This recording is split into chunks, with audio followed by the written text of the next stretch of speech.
Stanford University. Good morning, ladies and gentlemen, honorable guests. And today I'll try to use 40 minutes to introduce you the recent situation and the development of China's energy sector. And we can have another 15 minutes to 20 minutes to answer all your questions if I can. Just as the President mentioned, during the last 2 decades, the dramatic change in economy and society of China since reform and opening to outside the world. This picture you see in Shanghai, but 15 years ago, it's a rice field. Nothing at all, only warehouse and the rice field. Now it's become the world, one of the world finance center and the trading center. During the last 20 years, the tremendous decrease of the economy and the average growth rate during the last 20 years is almost 10%.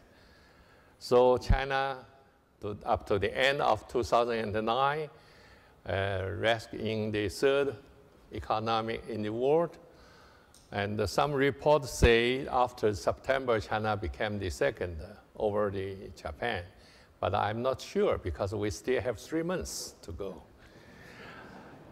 But please remember one thing.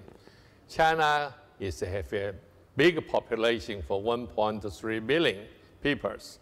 So the GDP per capita still ranks around 100 in the world.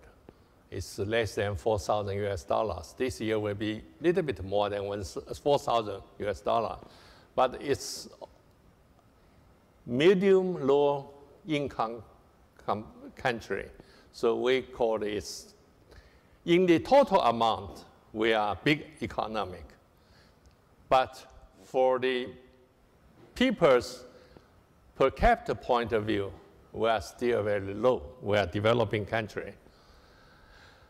During the last 2 decades, the accelerated growth of the urbanization in China. From this figure, you can see when the new China was established, only 12 people living in city.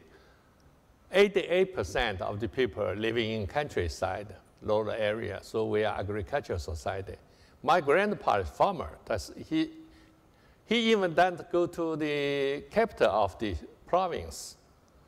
But after 1980, it grows very fast. So last year, it's reached 46.6. This year, we're over than 48. And 2020, it will be reach more than 55%. The Chinese Academy of Engineering do some planning, the master plan view of the urbanization process. Because this process should be very stable, should have enough facilities for those people move from rural area to the city. They have them jobs, their living place, their running waters, gas, transportation system. So it should step by step control this process. Even though to 2020, we will have 800 million people, more than 800 million people living in the city. What's the number is? It's OECD countries' total figure. Less than 800 million. So this is once upon a time, the Nobel Prize winner, Professor Stiglitz, gave a speech in China. He said, 21st century, there is 2 big things will happen. One is the high tech in the United States. Another one is the urbanization in China. But even though we still have another 600 people in rural area, living in rural area, then every year we will move about 20 million people from the lower area to city. Significant achievement in China is infrastructure building, because we try to connect all the cities and the villages with the economic center, which have balanced development of the economy, both eastern coast, middle part, and the deep west. Now China's railway is exceeded to 86,000 kilometers, and second in the of the world. And the high expressway is exceed 3.73 million kilometers. And the express highway is 65,000 kilometers, just after the United States. Maybe the year 2012 were over United States became the first one in the world. And the civil aviation, and the second of the world. Because the booming market of civil aviation, so China start to build our own aeroplane in Shanghai. And you know, in Europe, you have Airbus, A320, A330. In United States, you have B, Boeing 707, 727, 747, 777. That's right. In China, we trans C, because China is C. The third one have a big plan. So, and the Chinese people think 9 is the biggest figure. So we start with 9x9, 9 first 9. It will be 919 will start 2015. And we use the normal way, commercial way. We sign big contract with GE to use the GE engine and to design the whole airplane body by ourselves, use all the materials homemade, but only engine is from the United States for the safety reason. And the primary energy production increased by about 100 in 60 years since the founding of the new republic. Last 20 years, since the reform and opening up policy, the coal consumption grew 5 times, and the oil 90%, and the electricity 10 times, because before the reform and opening policy, all the rural area, there are no electric lights. Now, every village in China, including Tibet, Xinjiang, and Inner Mongolia, every family can have a lights, can receive the television program. So the electricity increased very fast. And the change in per capita consumption of primary energy is, we now receive the world average the figure is 2 tons standard coal every year. Second part, I will introduce you general situation of China's energy sector.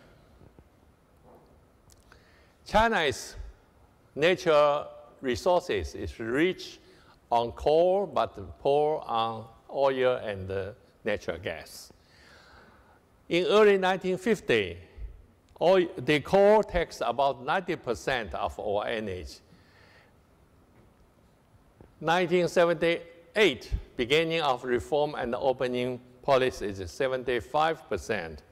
Now it's reduced to 68%. And the oil, natural gas, nuclear power, and hydrogen increased year by year. Here we can see the energy supply and the consumption. If we look about the coal is almost a balance. We use all the production in the domestic market. But oil, we import a lot. Natural gas, just the balance. For here, we can see about 50% of oil we should import from Middle East, from Russia, from Kazakhstan, some Middle Asia countries, and even from Indonesia and Malaysia. But we try to control our import ratio around the 50%.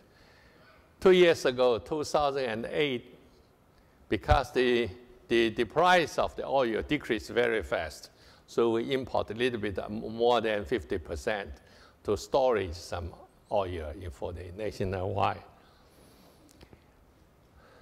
In order to reduce the carbon emissions, so we first develop the hydropower in the southwest part of China, which including the biggest river, Yangtze River, and the start of the Yangtze River, the Jingsha River, and another rivers in the western part. And also in the last 4 years, we increased the wind power very fast. It's every year doubled, 100% increased. And this is all homemade wind power. Just in the East Sea offshore of Shanghai, we built 100 megawatts mere power to connect with the electric grid. And also we do our best to develop the solar energy. The solar cell production, now China is leading in the world. And about 60% is export to Europe, some to United States, but mainly now used in the domestic market. Only last year, the capacity of the photovoltaic power reached 300 megawatt, and 100% increase compared with the previous year. Among the 200 megawatt off the grid is used for small community or even one family use. But 1/3 of them connect to the grid because the grid is a very big capacity. Then we can use those unstable resources. Here I'll tell you very interesting things. This is the solar heat utilization facility. We are leading in the world, especially in the middle town, small town, and villages. Use the solar to heat in the water for shower only, for the family use. And this is both capacity for use and production leading in the world, and over half of the world total. Here is the typical bathroom in the village. Some village, they have a common bathroom, free of charge to use. One door for females, one door for males. Then this is 24 hours open. So this is very good for people to clean and save the energy. The third part, most urgent task in China's energy sector is saving and emission reducing. Here is very famous curve from economists called Kuznets curve. When the country is poor, for instance, start from here maybe, it's $200 or $300 US income per capita. The pollution is almost nothing because they don't use electricity, don't use electric appliance in the family. Then when the economic development, the prosperity goes up, then the pollution up. is getting to they start from poor and clean, then go to rich and dirty. This happened in 1920s to 30s in Europe and the United States, 1960 to 1970 in Japan and Germany after the Second World War. But now after 20,000 US dollars per capita, this heavy industry stopped. The restructure of economy, the t-shirt industry happened, became majority. Then they're getting rich and clean, over than 20,000 US dollars. Once upon a time, I give this curve to our country leader.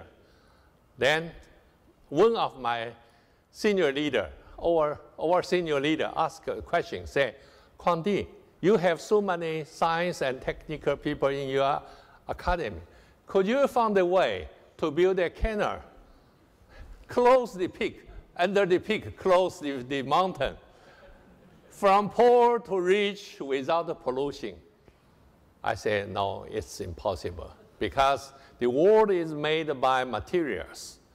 People want to have a bigger house, bigger apartment. People want to have a car.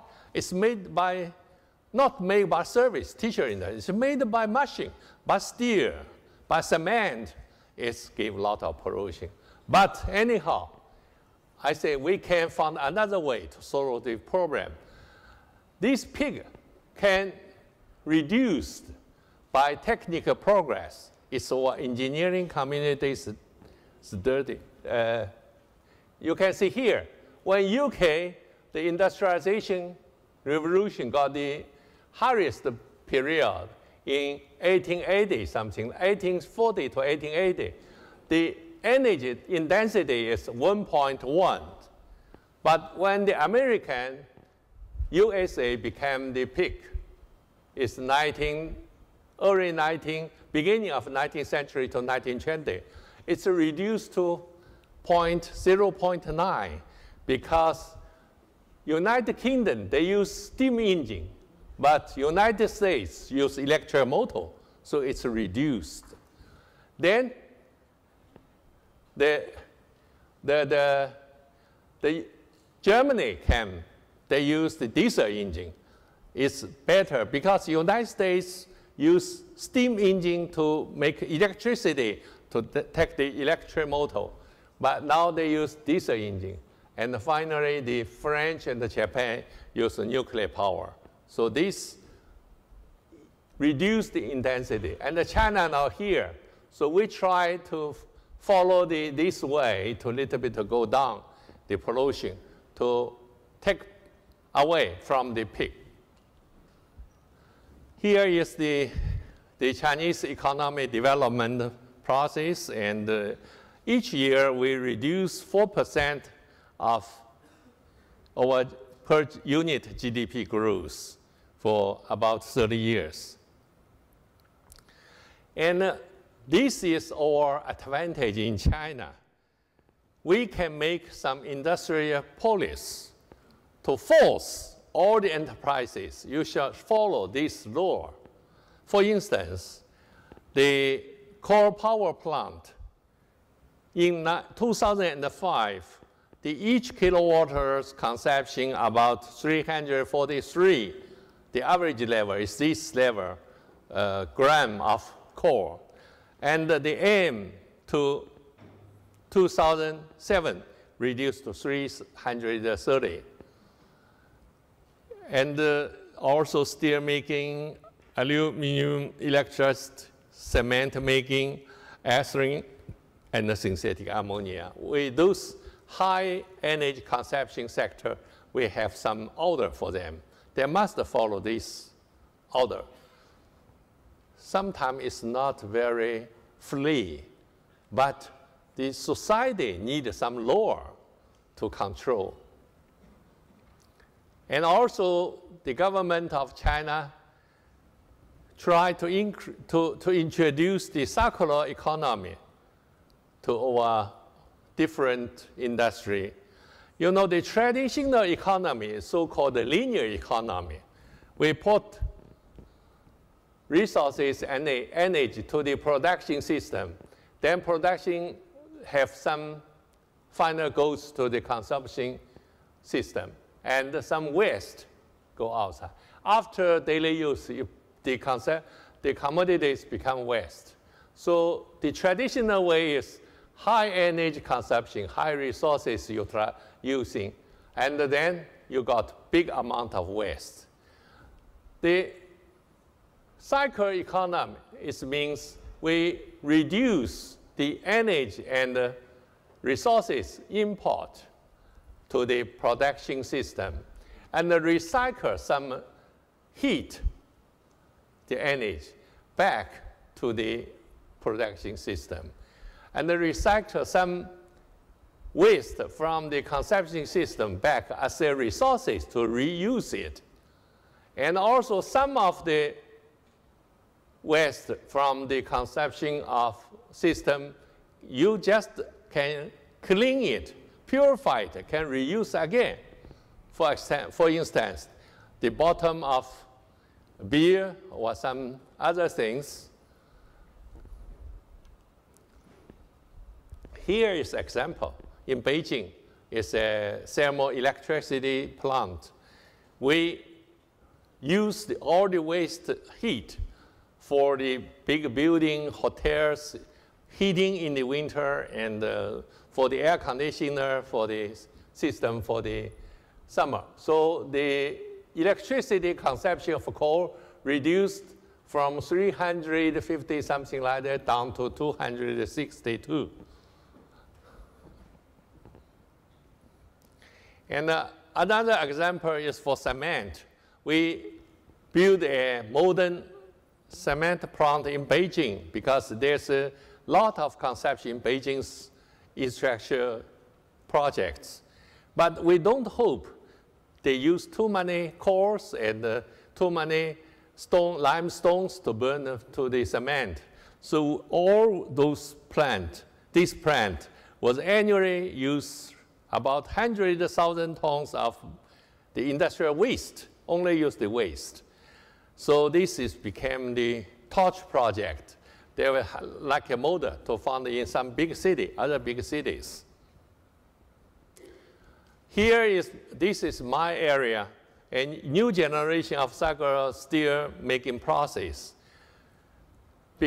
To meet the requirement of the air quality, in Beijing, we closed down one big iron steel complex. It's called Capital Steel, the Shougang.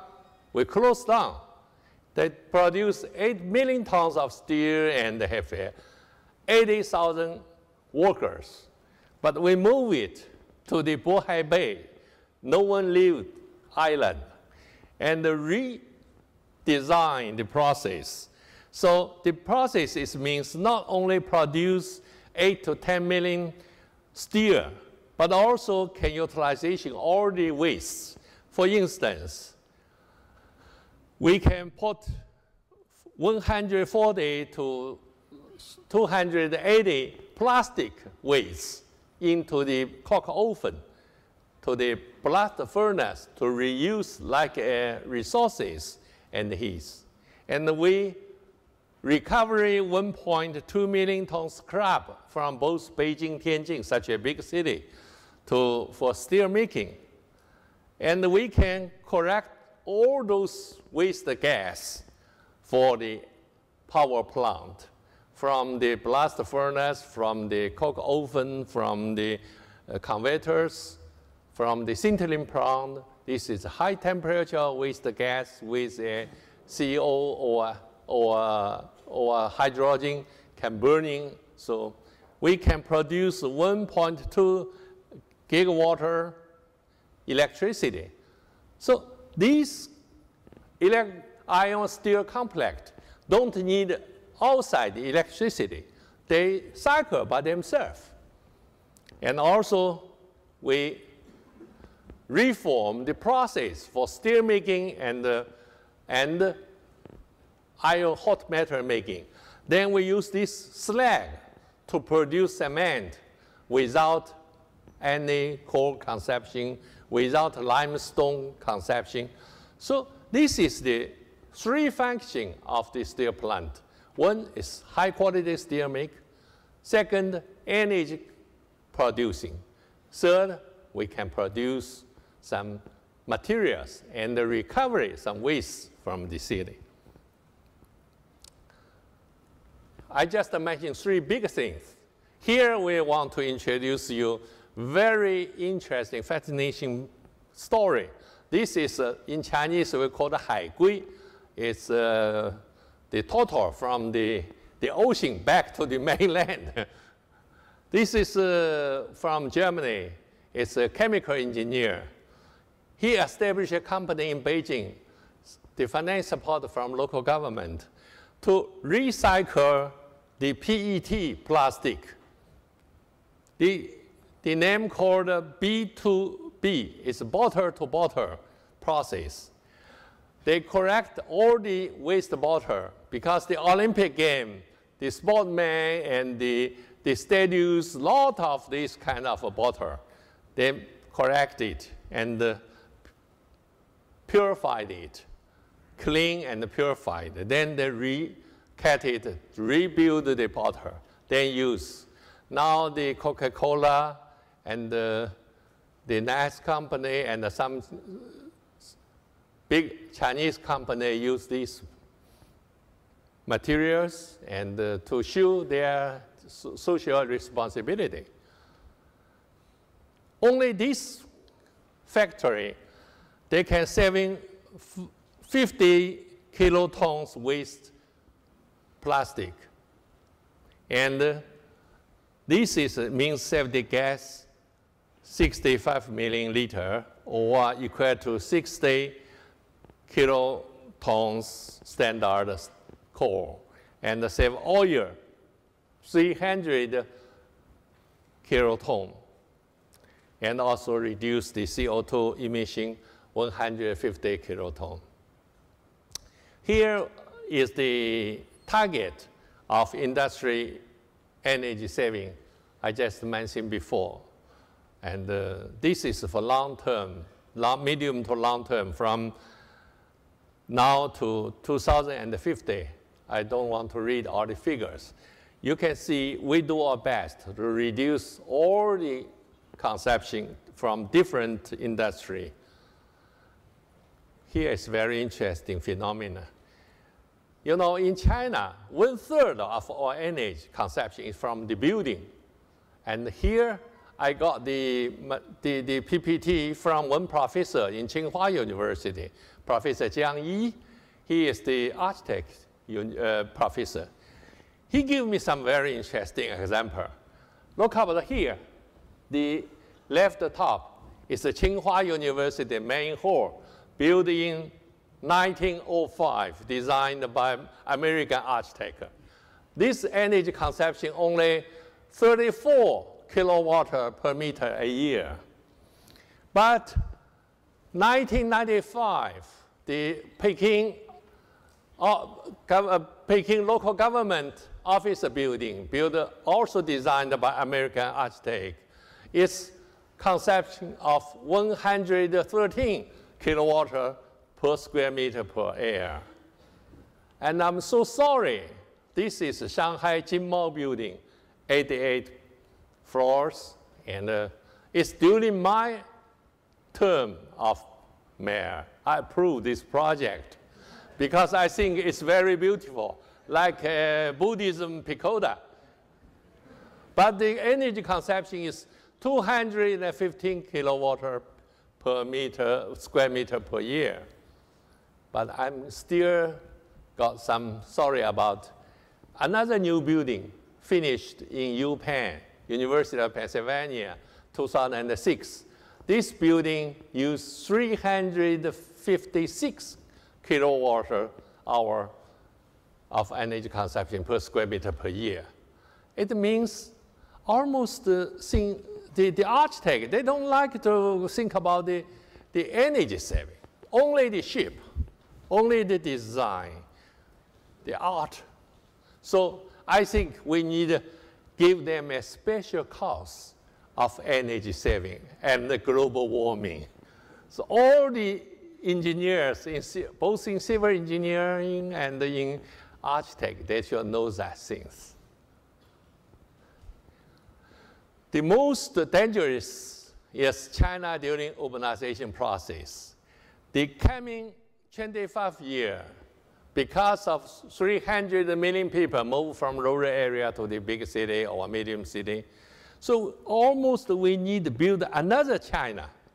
It means 30 billion square meter house for the people living. So which kind of standard? How to save in the energy for building is most urgent problem for China. And of course, not only for the wall, to the glass, or the materials, but also for the lights. If the LED illumination take 1/3 of the market, then we can saving the energy like 2-3 gauges produced a year. So this is a significant big figures.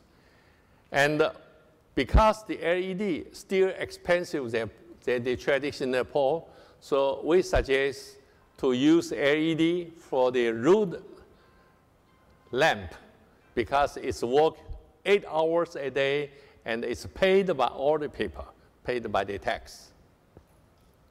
Finally, I want to say sustainable development requires to adjust the energy structure of China.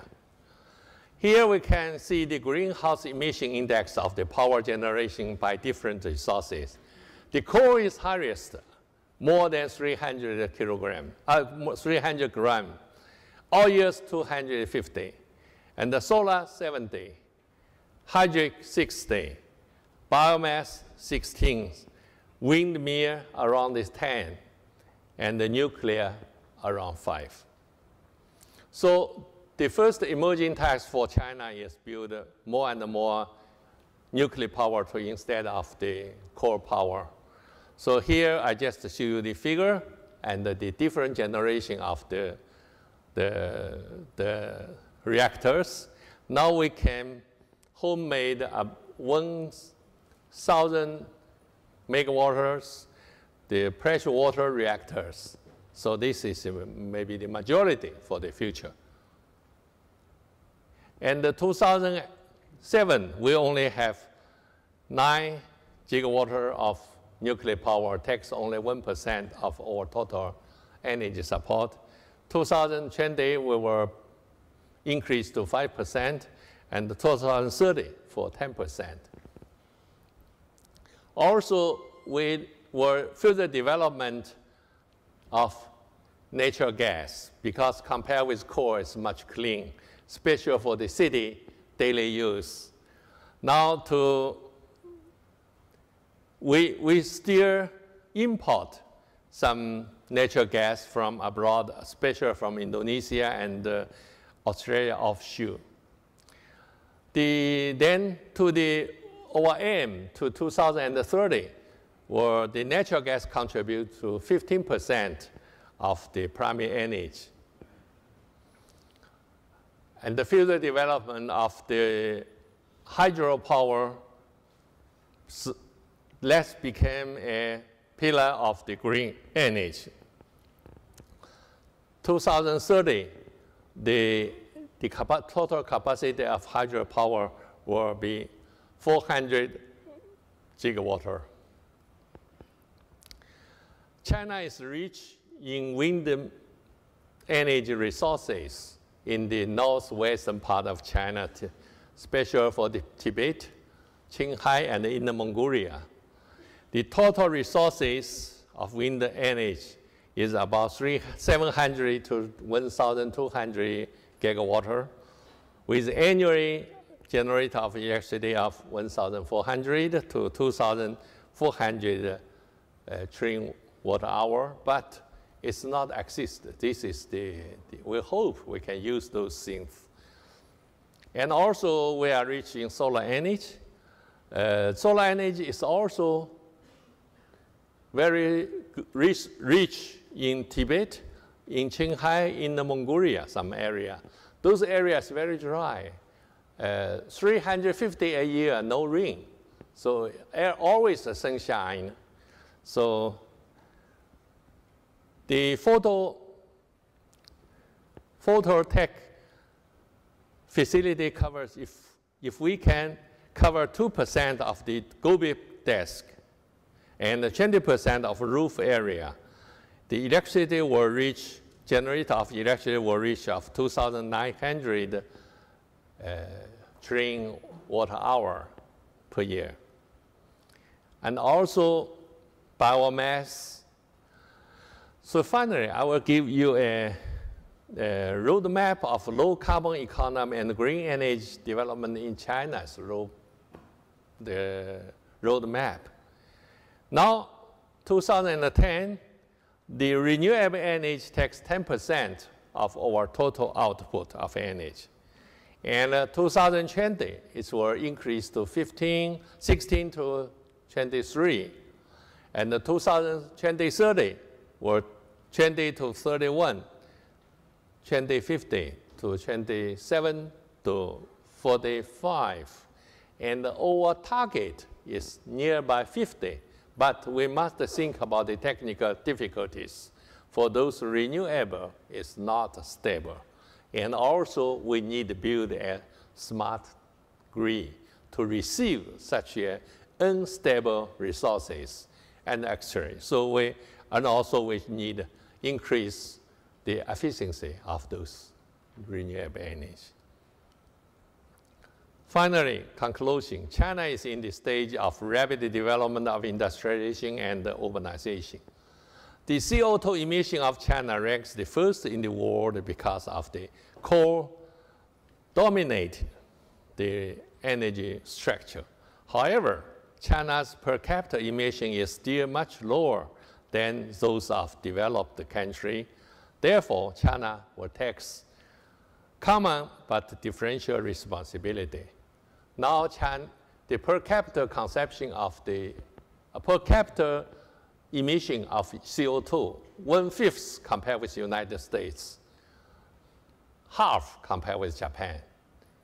So we don't want to follow you. We want to decrease this figure, but we still need the development. So we will reduce each unit of economic growth to consumption of energy.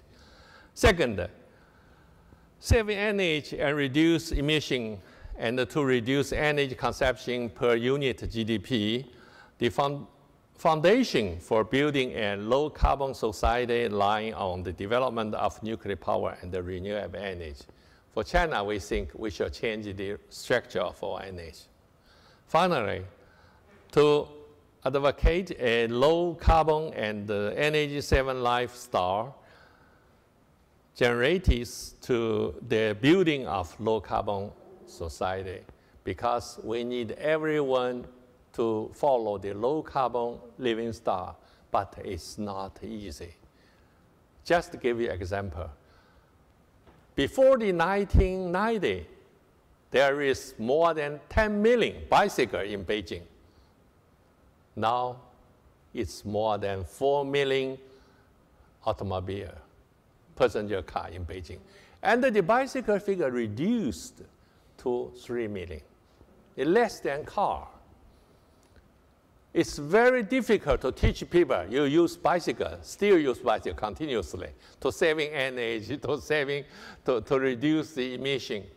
So I can understand what is the difficulties to American people to leave the car to use the common mass transportation system or something like that.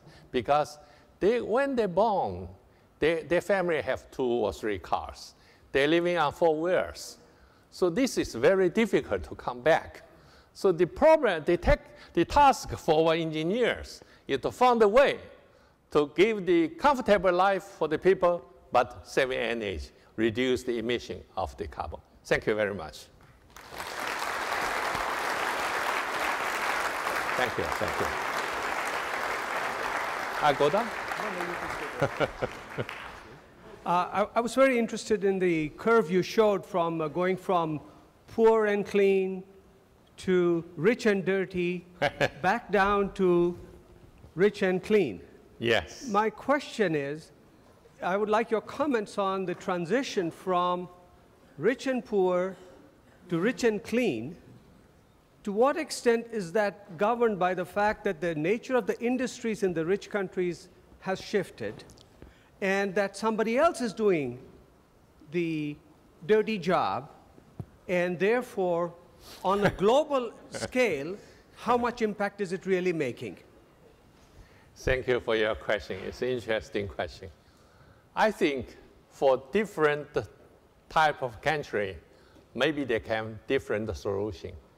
For instance, I just flew from Singapore with 6 million people, a city country.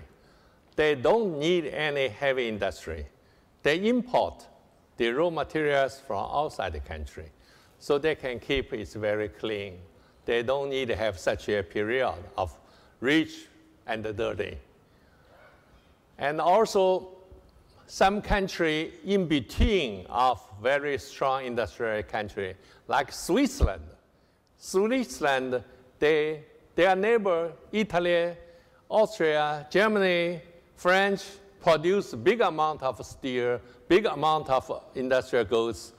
They can concentrate for watches. Very clean job.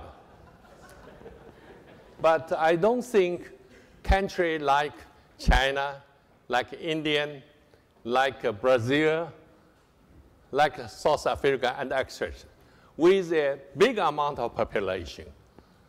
If China want to import raw materials, if China try to import the agricultural goods for feeding the people, it's destroy whole world economy.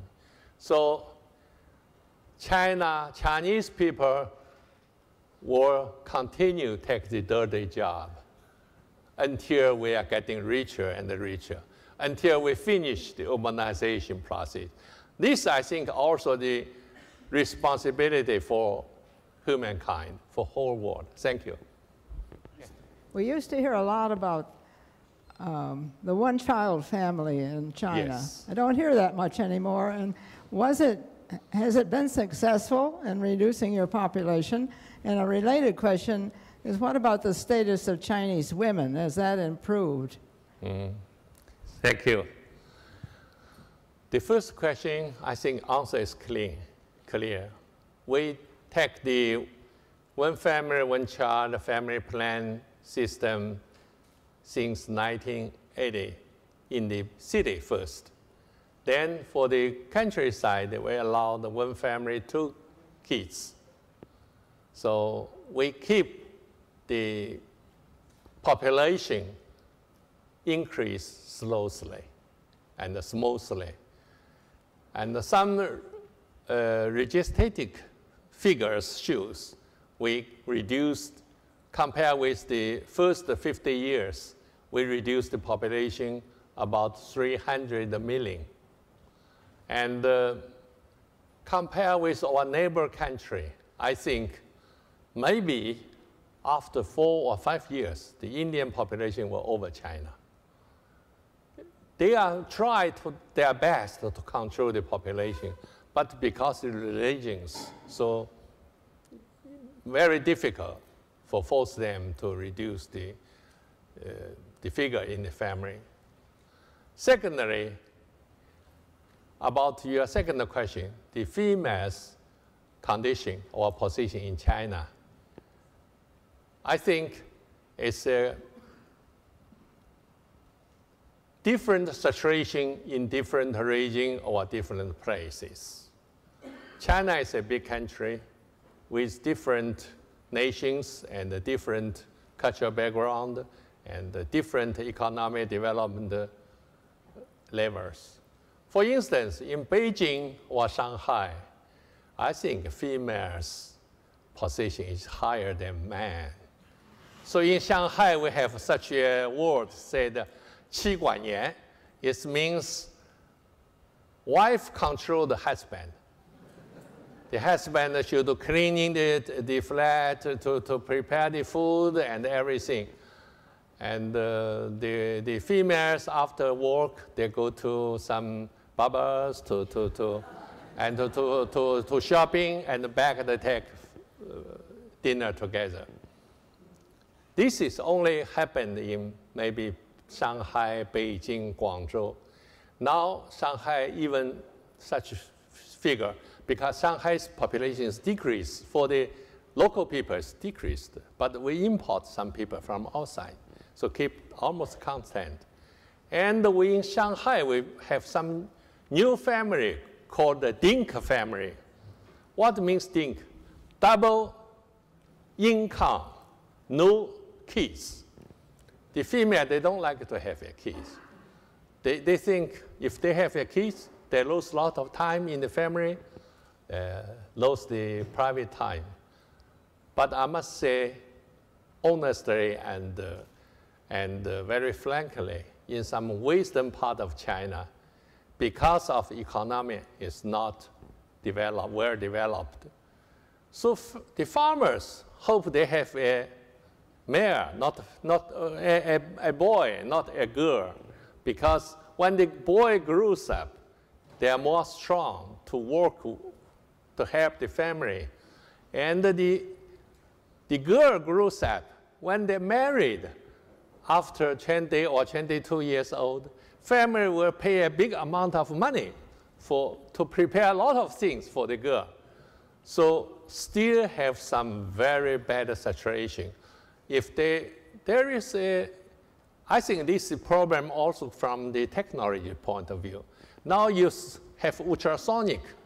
For 2 and 3 months you can test the baby was female or male.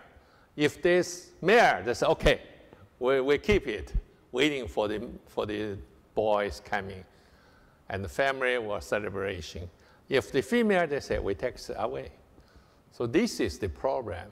But fortunately, we have a new phenomena because the free education for primary school, and even in the countryside, they can give them a lunch. So all the females and the males can go to school to take at least 9 years primary education. That is good. Thank you. Lots of questions. Here in the front. Do we have a mic here, please?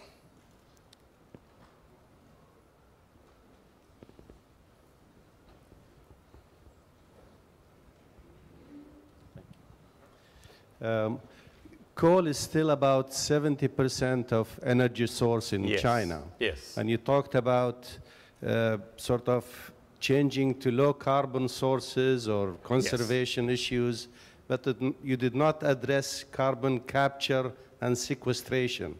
Can you tell us about the policy in China about carbon capture and sequestration? Yes.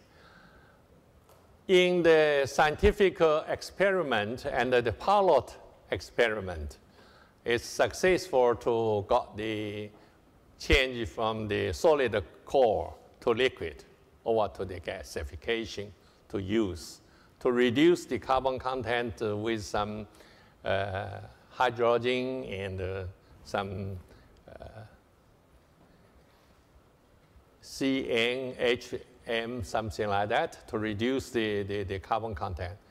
But the cost is still much higher than direct to use the coal.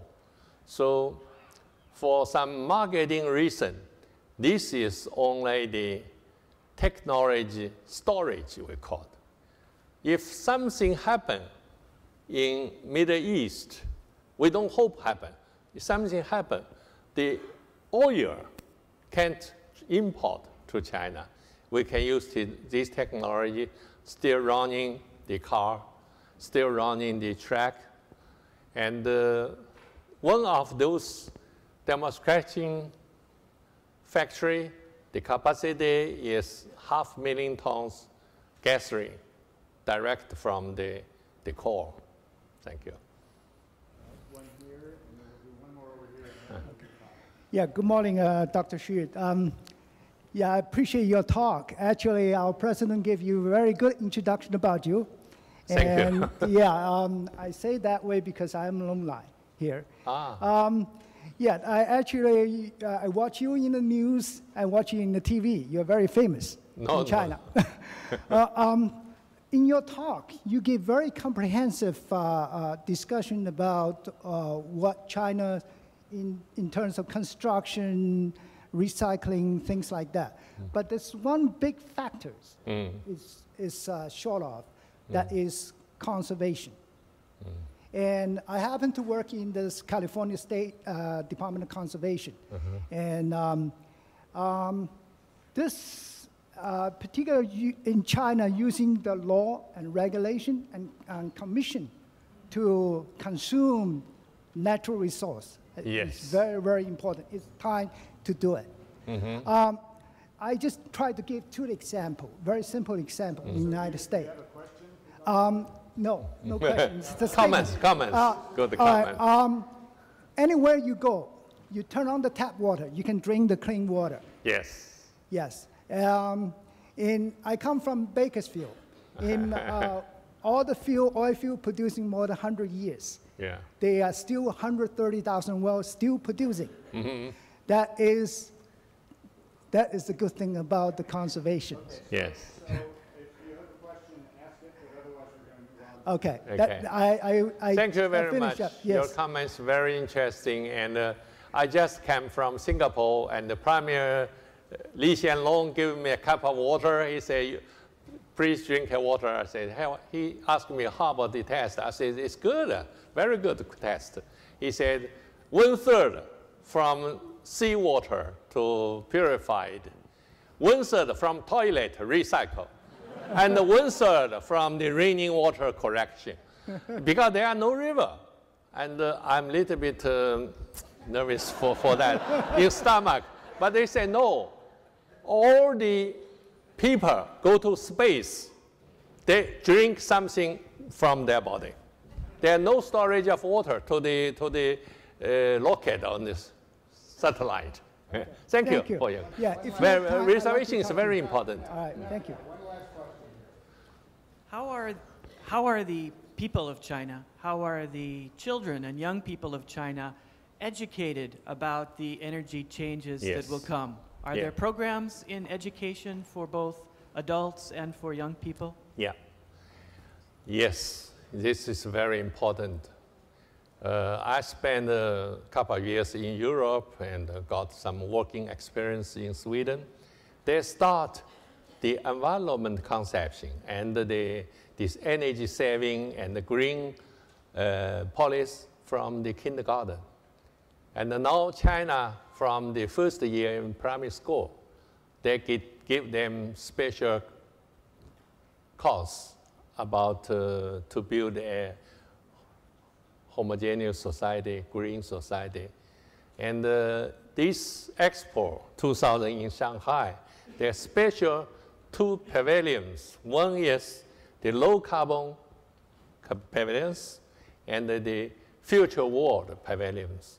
These 2 pavilions should, all the students should visit these 2 pavilions as an education for them. Thank you. You are very, very good. Thank you very much. Thank you.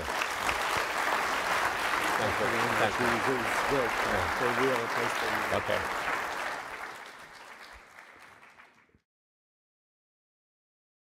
For more, please visit us at stanford.edu.